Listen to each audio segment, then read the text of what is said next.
Assalamualaikum warahmatullahi wabarakatuh. Bismillahirrahmanirrahim. Alhamdulillahi rabbil alamin, hamdan syakirina, hamdal hamidina, hamdal mustaghfirin, hamdan yuwafi ni'amahu wa yukafi'u mazidahu. Ya Rabbana lakal hamdu kama yanbaghi li jalali wajhikal karimi wa azimi sultanik. Ashhadu an la ilaha illallah wahdahu la syarika lah, wa ashhadu anna Muhammadan abduhu wa rasuluhu la nabiyya wa la rasula ba'dah. Allahumma salli wa sallim wa barik wa an'im ala sayyidina Muhammadin wa ala alihi wa sahbihi wa man tabi'ahum bi ihsanin ila yaumiddin. Alim ulama, cerdik pandai, tokoh masyarakat, besar tak disebut gelar, kecil tak dihimbau nama, umumnya hadirin hadirat, bapak-bapak, ibu-ibu, tamu-tamu Allah, sidang jamaah salat maghrib yang dimuliakan oleh Allah Subhanahu wa ta'ala. Alhamdulillahi rabbil alamin. Kita kembali menegaskan kesyukuran kepada Allah pada malam hari yang penuh barakah ini, di malam tahun baru Hijriyah 1443. Allah masih memberikan kepada kita kesempatan untuk ruku' dan sujud dan juga i'tikaf menghadiri majelis ilmu pada malam ini. Mudah-mudahan apa yang kita lakukan di saat-saat yang berbahagia ini kelak di akhirat akan menjadi pemberat timbangan kebaikan kita. Amin ya rabbal alamin. Salawat dan salam tak lupa pula kita kirimkan kepada Nabi kita Muhammad sallallahu alaihi wasallam. Allahumma salli ala sayyidina Muhammad wa ala alihi wa sahbihi ajma'in. Dan kita sempurnakan dengan mengucapkan salam kepadanya dengan ucapan assalamu alayka ya Rasulullah. Bapak Ibu hadirin hadirat yang dimuliakan oleh Allah Ta'ala, kembali kita melanjutkan kajian kita tentang fikih, di mana pembahasan kita pada malam ini sudah sampai kepada halaman yang ke-94 dari kitab Al-Fiqhu Al-Manhaji jilid yang pertama. Pada halaman 94 ini melanjutkan pembahasan besar kita seputar tayammum. Para pengarang mereka menulis, qalal musannifuna, para pengarang berkata, menulis di dalam halaman 94 ini, semoga mereka semuanya diberikan oleh Allah kebermanfaatan dunia akhirat di atas ilmu-ilmunya terhadap kita. Pembahasan selanjutnya yaitu tentang syara'itut tayammum, syarat dari tayammum. Ya, karena sebelumnya kita sudah membahas tentang sebab-sebab, maka dilanjutkan dengan syarat-syarat dari tayammum, di mana sebelum kita uraikan untuk lebih memperjelas persoalan, yang dinamakan dengan syarat adalah segala sesuatu yang harus ada dan ia berada di luar dari ibadah tersebut. Nah, jadi dia mesti ada, tetapi keberadaannya berada di luar ibadah itu. Nah, ini yang dinamakan dengan syarat. Sedangkan rukun sederhananya adalah segala sesuatu yang mesti ada namun ia berada di dalam. Nah, itu rukun. Misalnya untuk lebih mudahnya, dalam berwudu, ya, dalam berwudu itu rukunnya adalah mencuci wajah, tangan, dan seterusnya. Mencuci wajah, mencuci tangan berada di dalam, ya, ibadah wudu itu. Nah, sedangkan di dalam salat misalnya, berwudu itu berada di luar salat, dan dia mesti ada. La yaqbalullahu salata ahadikum iza ahdatsa hatta yatawadda. Allah tidak menerima salat di antara kalian apabila ia berhadas sampai dia berwudu. Nah, wudu adalah syarat salat, tetapi dia tidak berada di dalam salat itu sendiri. Maka berwudu adalah syarat sahnya salat, ya. Membasuh wajah, tangan, dan seterusnya itu adalah rukun dari wudu. Nah, kalau kita bawa ke salat berarti membaca Al-Fatihah, dia berada di dalam salat, maka ia dikategorikan sebagai rukun. Apabila yang mesti ada itu berada di luar salat, maka dinamakan sebagai syarat. Nah, Bapak Ibu yang dimuliakan oleh Allah Subhanahu wa taala, masuk kita ke persyaratan tayammum. Yang pertama adalah al-ilmu bidukhulil waqti. Kita mengetahui waktu salat sudah masuk. Nah, jadi masuknya waktu salat itu menjadi syarat kita bertayamum. Jadi sebelum azan muazzin atau bilal di masjid, ya, kita belum boleh bertayamum. Nah, ya, jadi misalnya setengah jam menjelang azan, menjelang masuknya waktu maghrib, kita bertayamum, maka tayamum dalam kondisi seperti itu tidak dibenarkan. Kenapa? Karena syarat dari tayamum itu memastikan terlebih dahulu bahwa waktu salat sudah masuk. Nah, jadi jangan nanti, ya, misalnya kan tidak ada air ini, akhirnya dia 5 menit 10 menit sebelum azan dia bertayamum, pas orang azan dia langsung salat. Nah, ini tidak sah di dalam hukum hakam yang mengatur seputar tayamum. Nah, kemudian yang kedua, talabul ma'i ba'da dukhulil waqti. Mesti mencari air terlebih dahulu setelah masuknya waktu. Jadi yang pertama adalah, ya, memastikan bahwa waktu salat sudah masuk, dan yang kedua setelah waktu salat itu masuk kita berupaya terlebih dahulu mencari air. Jadi upaya mencari air ini menjadi syarat. Dicari air, ya, ternyata tidak didapatkan, atau ada air itu di antara sebabnya kita tidak bisa memakainya disebabkan sakit barangkali. Ada air tetapi karena kita sakit, maka dalam kondisi seperti itu tentu, ya, diganti dengan tayammum. Nah, kemudian yang ketiga, at-turabut tahur, yaitu tanah yang suci, yang tidak ada indikasi di tanah tersebut ada najis.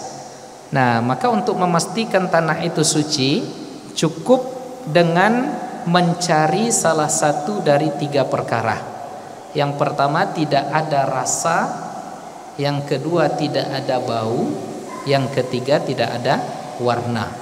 Nah, jadi misalnya tanah yang kita dapati adalah tidak berbau dengan bau yang mengindikasikan itu adalah najis, dan yang kedua tidak ada warna yang mengindikasikan secara kuat warna itu adalah najis, dan yang ketiga tidak ada bau, rasa, ya. Kemudian yang ketiga ada indikasi kuat tidak ada di atas tanah itu rasa daripada najis. Nah, tentu untuk mendeteksi rasa ini mungkin agak repot juga ya.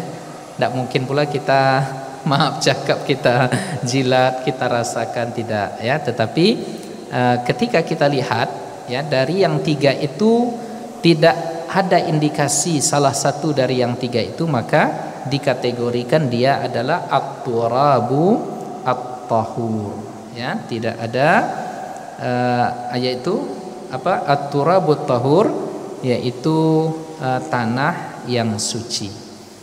Kemudian yang keempat, ayyuzilan najasata awalan.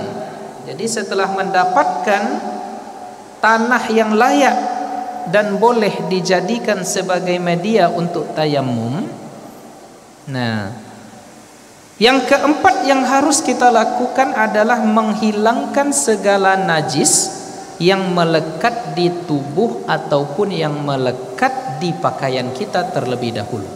Nah, baru setelah itu dia bertayamum.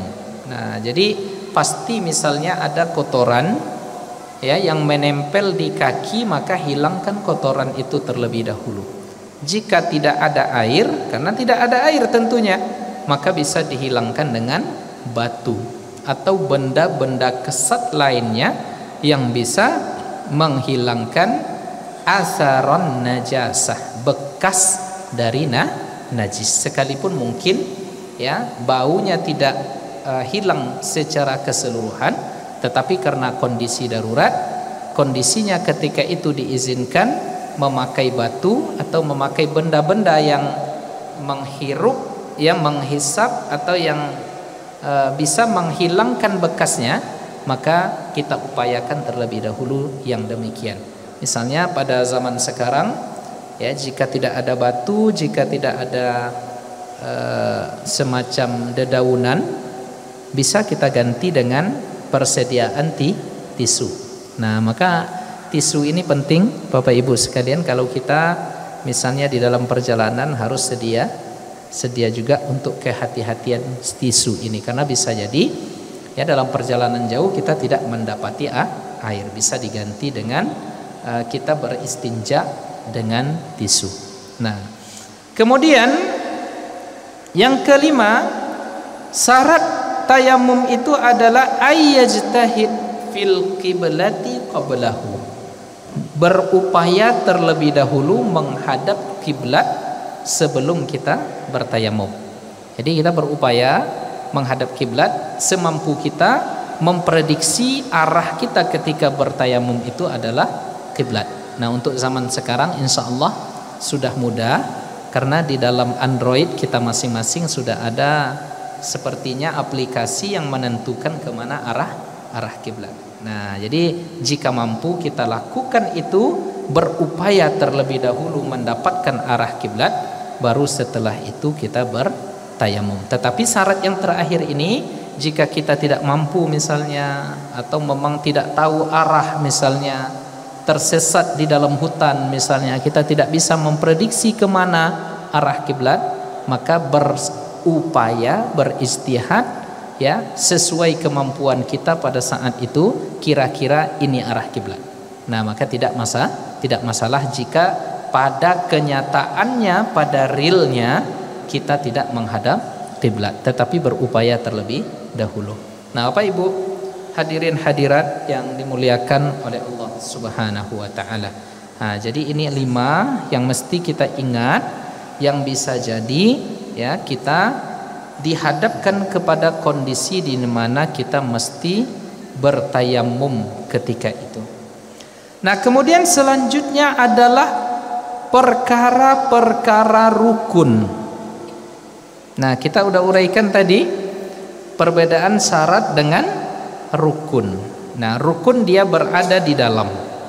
Nah, apa yang pertama? An-niyatu wa mahalluhal qalbu kama alimta. Jadi sebagaimana yang sudah diketahui, rukun yang pertama dari tayamum ini adalah niat, dan niat itu tempatnya di dalam hati.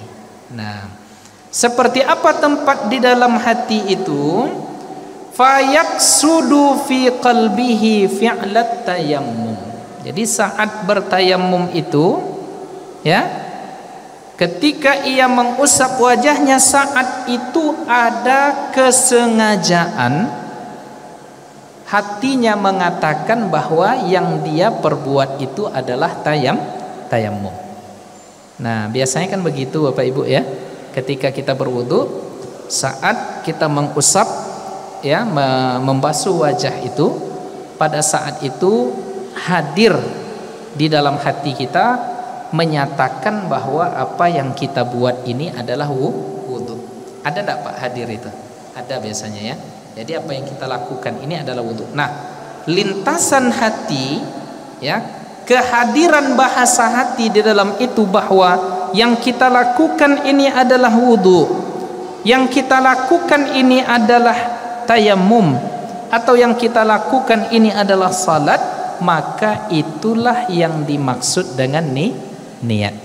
Nah, makanya niat itu, ya, oleh ulama-ulama Syafi'iyah didefinisikan sederhananya adalah qasdul qalbi, ya, qasdul fi'li, atau bahasa jika diterjemahkan, penyengajaan kita melakukan sesuatu, di mana hati menyengaja, hadir di dalam hati penyengajaan terhadap perbuatan sesuatu. Qasdul fi'li, ya, qasdul syai'i muqtaranan bi fi'lihi, ya, niat penyengajaan hati, ya, muqtaranan bi fi'lihi, yang sejalan dengan perbuatan itu sendiri. Nah, makanya di dalam berwudu, niat itu hadir adalah ketika pertama kali kita membasuh wajah yang dengan air siraman yang pertama. Misalnya kita tampung air, lalu kita basuhkan, cucikan ke wajah. Di awal cucian yang pertama itulah hadir niat. Nah, kenapa harus di situ hadir niatnya? Karena yang namanya rukun tadi dia mesti berada di dalam ibadah. Paham ya sampai di sini? Maka nanti jika ada yang bertanya, bolehkah misalnya kita berniat usalli fardha az-zuhri misalnya, lalu baru kita takbiratul ihram. Nah, itu bukan niat, tetapi niat yang sesungguhnya adalah al-qasdu fil qalbi, ya, penyengajaan yang terlintas di dalam hati bersamaan dengan perbuatan itu sendiri.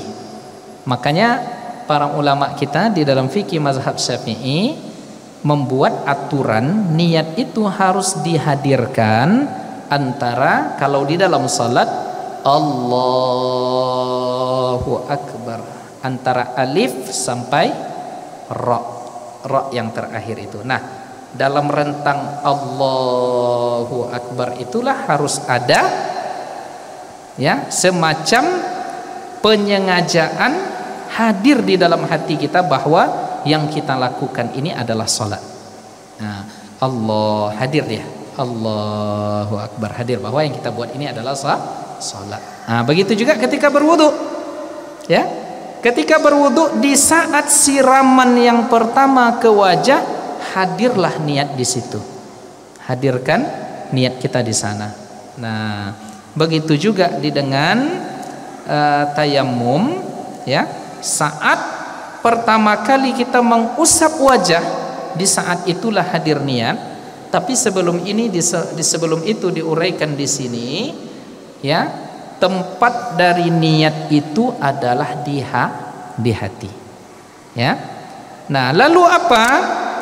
Wa yusannu ayyatalaffadha bilisanihi, dianjurkan, disunnahkan dilafazkan dengan lisan. Kita sudah uraikan dulu jika tidak silap dalam pembahasan sholat atau dalam pembahasan tentang ada 10 poin, ya, yang menjadi catatan dan dalil bolehnya melafazkan niat dengan lisan.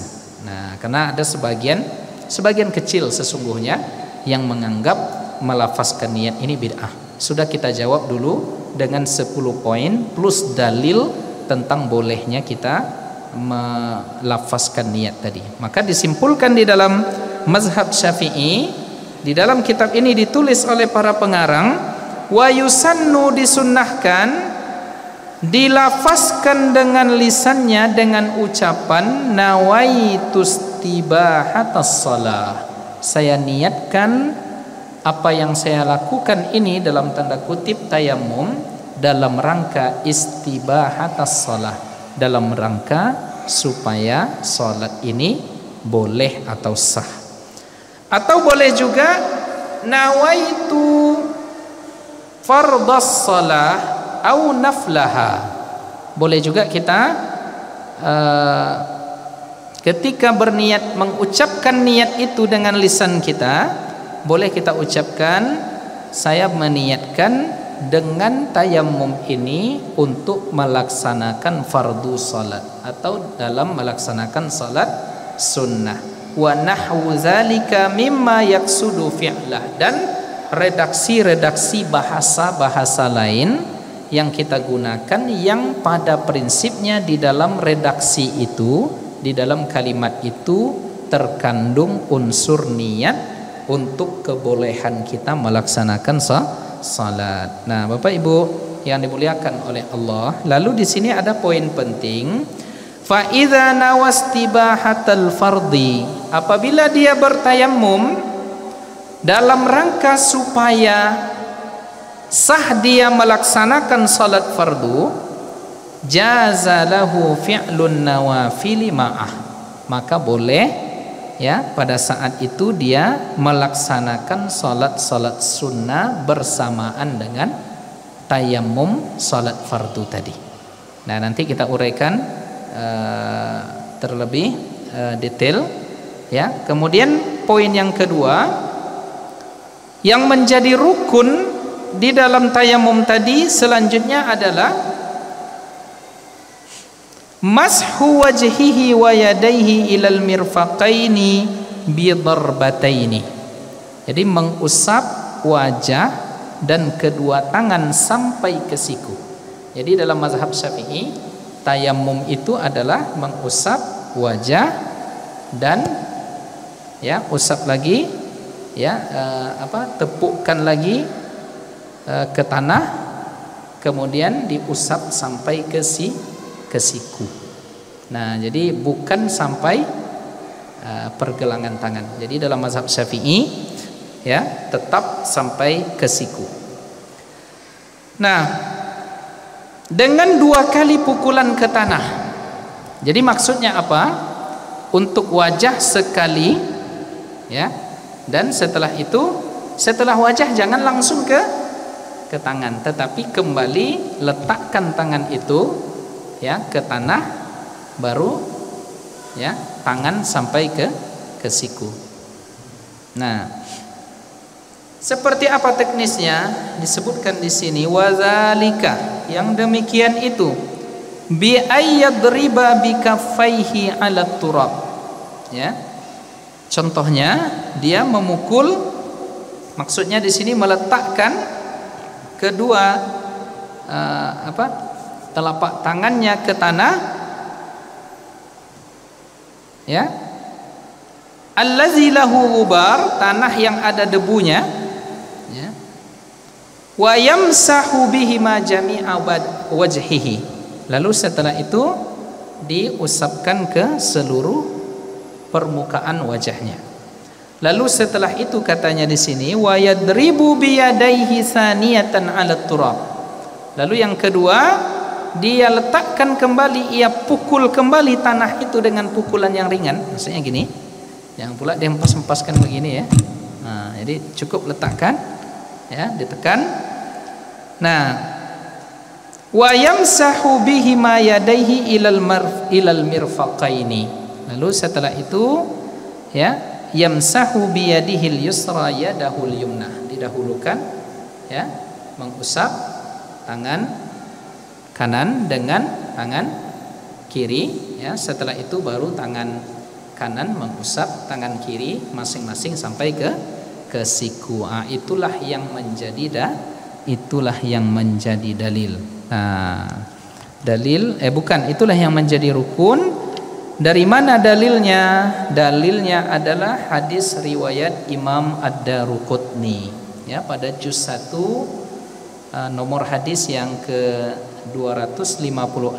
Di sini disebutkan, dari mana sumber hadis ini? Dari Ibnu Umar radhiyallahu anhuma. Ya, kenapa disebut radhiyallahu anhuma? Ya, keduanya semoga Allah ridhai, karena dia adalah Ibnu Umar. Ya, nama lengkapnya Abdullah bin Umar bin Khattab.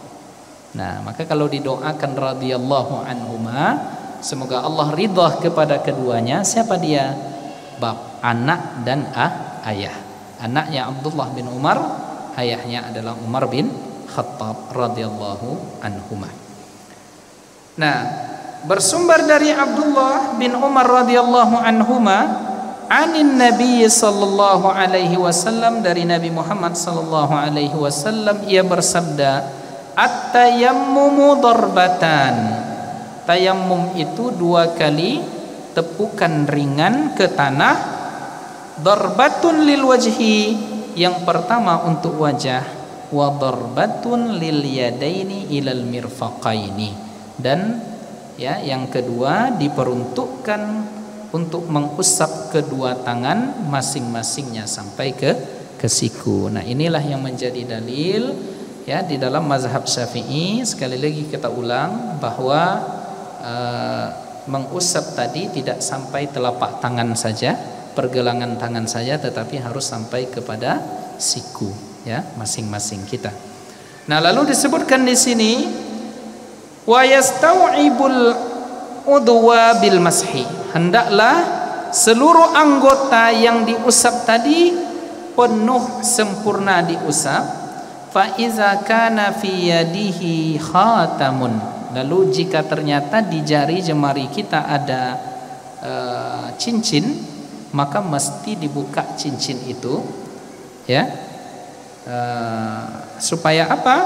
Ketika kita mengusap tangan, supaya sampai usapan tanah itu ke tempat dibalik, ya, kulit dibalik dipasangnya cincin tadi.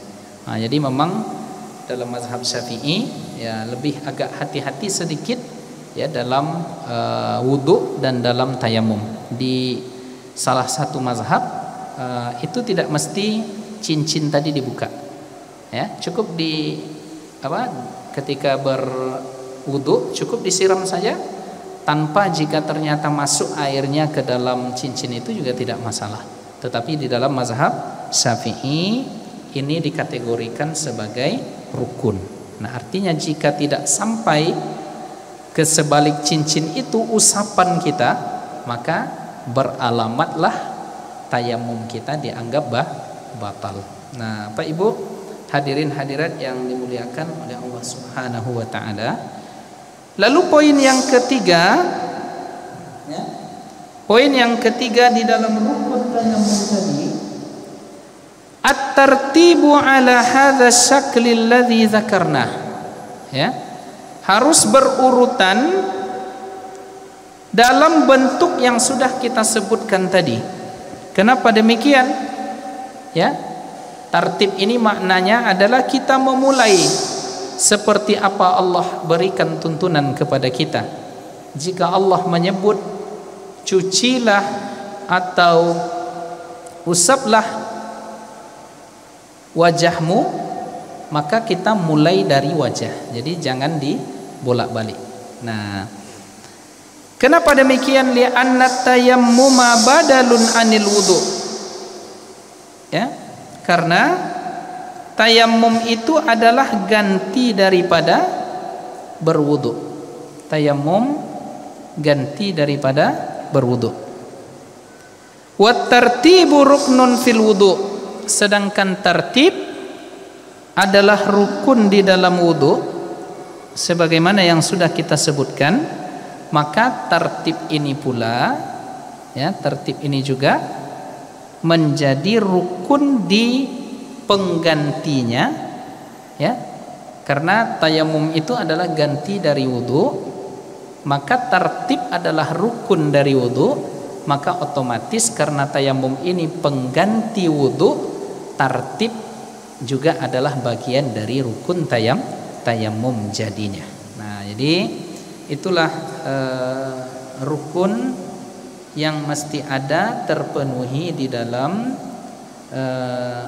kita bertayamum. Yang pertama niat, yang kedua mengusap wajah, kemudian mengusap kedua tangan kita sampai ke siku, kemudian yang terakhir adalah at-tartib, yaitu membuat ya sesuai yang dianjurkan, yang disebutkan di dalam Al-Qur'an dan tuntunan Nabi Muhammad SAW dalam melaksanakan ibadah.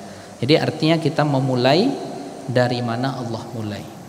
Nah, jika di dalam berwudu, misalnya kita mencuci wajah, kemudian setelah itu tangan, standar tertibnya adalah disebutkan oleh para ulama, jangan sampai kering anggota sebelumnya. Nah, misalnya apa? Kita lagi berwudu, kita cuci wajah. Setelah mencuci wajah, datang panggilan penting. Misalnya yang nelpon orang penting, harus kita angkat. Nah, padahal ketika saat itu sedang berwudu, wajah sudah dicuci. Lalu ngobrol, ya. Ya, sebelum kita mencuci tangan, ya, selesai cuci muka, ngobrol ya agak 5 menit, bisa 10 menit, bisa 15 menit, bisa setengah jam. Nah, apakah setelah itu langsung mencuci tangan atau ulang lagi dari awal? Kira-kira bagaimana? Jika masih basah, maka boleh kita lanjut ke tangan. Tapi jika ternyata yang kita basuh sebelumnya itu sudah kering, maka tidak sah lagi, ya, kita lanjutkan langsung dengan tangan karena sudah tidak tertib, tidak berturut-turut. Standar berturut-turutnya adalah jangan sampai anggota sebelumnya itu mengering, ya, di dalam berwudu saat kita berwudu tadi. Jadi jangan sampai cucian air yang ada melekat di wajah itu kering, ya, baru kita mencuci tangan. Nah, ini tidak sah. Jadi jika 5 menit kira-kira bagaimana? Jadi setelah cuci, tiba telepon dari pengurus masjid misalnya, bahwa kajian dibubarkan karena dalam masa apa misalnya gitu kan. Nah, jadi ini pengurus dia harus mengangkat ini telepon penting ini. Nah, ngobrol-ngobrol 5 menit. Nah, kira-kira setelah 5 menit ini bekas air cucian di wajah sudah kering atau belum? Kering, Pak. 5 menit kering biasanya. Gitu ya. Karena kita belum pernah mencoba ini ya. Ya, kalau bisa nanti coba dulu cuci wajah setelah menjelang Isya ini, cuci wajah. Tunggu 5 menit, kering apa tidak? Nah, kira-kira ya, kira-kira perkiraannya mungkin sudah kering. Tapi bisa juga tidak, ya tergantung lah. Karena ada jenis kulit yang cepat kering dia terkena air. Nah, tapi standarnya itu, ya, standarnya itu yang disebutkan oleh ulama-ulama fikih kita. Nah, jadi itu definisi dari tertib. Nah, setelah syarat, setelah rukun, ada hal-hal yang sunnah yang harus kita lakukan di dalam tayamum. Apa dia poin yang pertama? Yusannu fihi ma yusannu fil wudu. Segala yang disunnahkan di dalam wudu disunnahkan pula di dalam tayamum. Ya. Mulai dari mengucap bismillah di awal bertayamum, kemudian sunnah mulai dari atas wajah, ya, wajah kita tempat biasanya rambut tumbuh, wa yuqaddimul yadal yumna, mendahulukan yang kanan, ya, ketika mengusap daripada yang kiri, wa ayyam sahajuz'an minar ru'si, Di antaranya pula ketika kita mengusap wajah tadi, mengusap sedikit bagian dari kepala. Jadi melebihkan sedikit. Nah, jadi kalau misalnya di sini tempat awal tumbuhnya rambut, maka lebihkan sedikit di atasnya untuk kita mengusap wajah. Ya, lebihnya itu bagian dari pada kepala. Wa juz'an minal adad, dan di atas siku. Jadi ketika kita mengusap, jangan hanya pas sampai ke siku, tapi boleh di atas siku. Jadi di pergelangan, ya namanya pergelangan ini ya, pergelangan tangan itu sedikit dilebihkan, sebagaimana kita disunnahkan untuk melebihkannya di dalam berwudu. Kemudian wa aywaliya baina mashil wajhi wal yadain. Kemudian ya, tidak ada jeda ketika kita, itu sunnah. Jangan sampai ada jeda yang lama antara mengusap wajah dengan melanjutkannya ke tangan. Jadi misalnya jangan setelah mengusap wajah balas chatting WA pula dulu, baru ambil lagi. Ya, itu tidak boleh, atau bertentangan dengan sunnah. Nah, kemudian wa ayyatashahhada ba'dahu wa yad'u bid-du'a'il ma'thuri ba'dal wudu. Kemudian berdoa, kemudian bertasyahud, ya, bersyahadat setelah bertayamum, dan berdoa dengan doa yang bersumber dari Rasulullah sallallahu alaihi wasallam. Ini sunnahnya. Lalu artinya jika kita bersyahadat asyhadu alla ilaha illallah wa asyhadu anna muhammadar rasulullah, boleh sampai di situ. Atau jika kita lanjutkan dengan doa Allahumma ja'alni minat tawwabin wa ja'alni minal mutatahhirin, boleh juga. Yang lebih diutamakan adalah doa-doa yang ma'thur, tetapi tidak mengapa jika ternyata setelah bertayamum atau berwudu tadi kita berdoa dengan hajat keinginan kita yang lain. Nah, apa misalnya setelah bertayamum kita minta ampun kepada Allah, ya, asyhadu an la ilaha illallah wa asyhadu anna muhammadar rasulullah, Allahumma ja'alni minat tawwabin wa ja'alni minal mutatahhirin wa ja'alni min ibadikas salihin. Lalu kita minta doa lagi, minta lagi kepada Allah, Allahumma ghfirli, ya Allah ampunkan aku, Rabbi ja'alni muqimas salati wa min zurriyyati, jadikan aku orang yang mendirikan salat dan para keturunanku. Ya Allahumma habib ilainal iman, cintakan kepada kami iman, dan doa-doa lain, ya, yang selama isinya tidak bertentangan dengan yang ma'thur, boleh kita doakan. Nah, boleh kita doakan. Jadi adik-adik misalnya setelah wudu, setelah tayamum, ada waktu untuk berdoa. Lalu dia berdoa, ya Allah berikanlah aku istri yang soleha secepat mungkin. Nah, boleh apa tidak? Boleh tidak Doko? Boleh. Nah, Bapak Ibu hadirin hadirat yang dimuliakan oleh Allah Subhanahu wa taala. Bersumber dari Imam Abu Dawud, ya.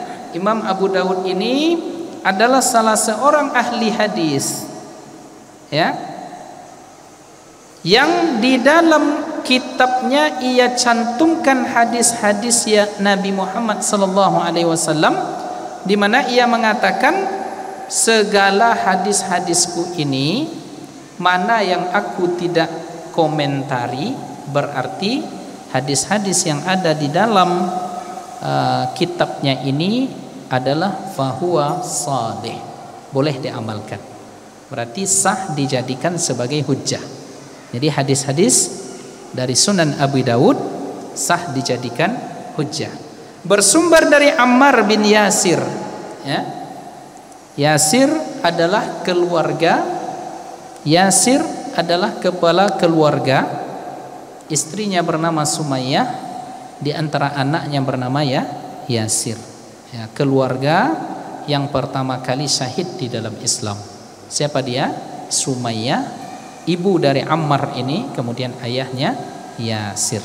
Nah, Ammar bin Yasir meriwayatkan radhiyallahu anhuma, semoga Allah merahmati meridai keduanya, annahum tamassahu ma'a Rasulillah, Jadi dia meriwayatkan mereka pernah bersama Rasulullah ya bertayammum bis-sa'idi li salatil fajri.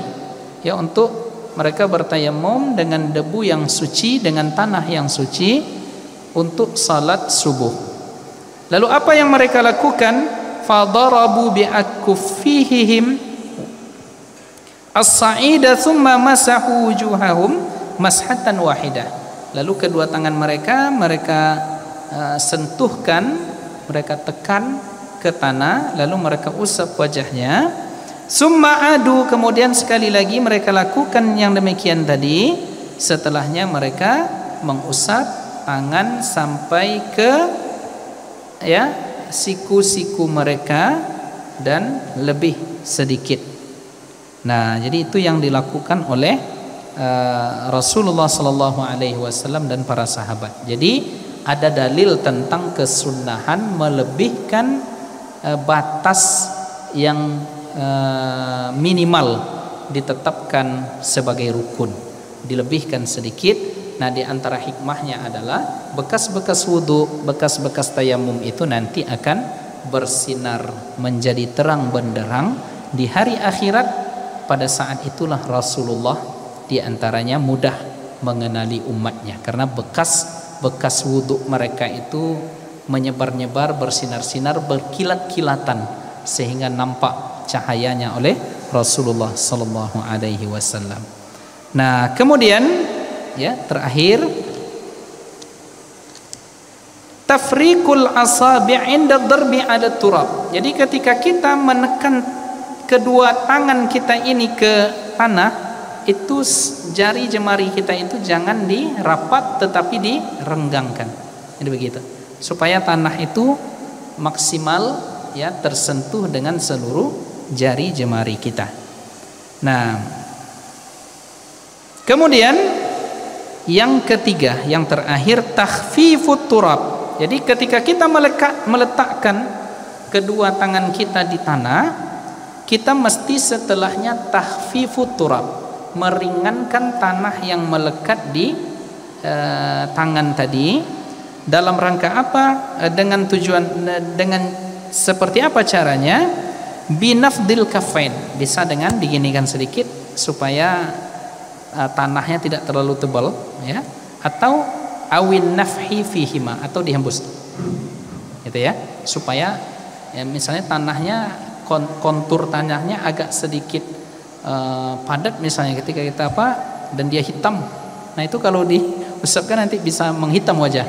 Nah, boleh kita ringankan sedikit ya, atau kita dengan tepukan atau dengan hembusan dari mulut kita. Nah, itu berdasarkan hadis Ammar bin Yasir tadi, di hadisnya yang lumayan panjang, di mana Nabi mengatakan innama yakfika an tasna'a hakaza. Wahai Ammar bin Yasir, cukup yang engkau buat itu seperti yang aku contohkan ini. Jadi tidak pula berlebih-lebihan dalam memakai objek atau media tanah tadi. Itu barangkali yang bisa kita sampaikan pada pertemuan kali ini. Semoga Allah menjaga kita semua, memberikan ilmu yang bermanfaat, menggerakkan untuk beramal yang sahih, kemudian menjaga kita, keluarga kita, anak keturunan kita, pasangan hidup kita, kaum muslimin, kaum muslimat dari wabah, dari mara bahaya. Amin amin ya rabbal alamin. Wa sallallahu ala sayyidina Muhammad wa ala alihi wa sahbihi ajmain. Wa akhiru da'wana alhamdulillahi rabbil alamin. Wabillahi taufiq wal hidayah. Wassalamualaikum warahmatullahi wabarakatuh.